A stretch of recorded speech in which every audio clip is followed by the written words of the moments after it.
જય માતાજી મિત્રો, હું છું તમારા નિમેશ રાઠોડ। આજે અમે વિડીયો બનાવવા આવી ગયેલા છે બુલેટ ટ્રેન આગળ।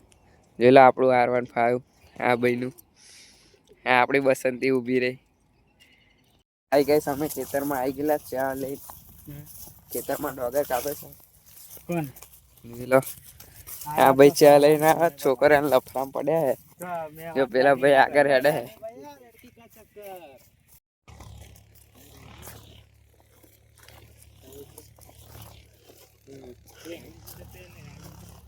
पे देख सकते हैं आप कि અહીં डॉगर काप रहे हैं। इस तरफ भी हम भी अपने खेतर में जा रहे हैं। जय माता दी मित्रों, અમે આવી ગયેલા ખેતરમાં। અહીંને કુંદનના પપ્પા પેલા ડોગર ચાલુ જ છે કાપવાની। પેલા આ બાજુ આટલું ખેતર એક બાકી છે હજુ કાપવાનું। બાજુ આવી ગઈ બુલેટ ટ્રેન, આ બાજુ છે ખેતર જ છે ઠેકે ઠેક લાગીને।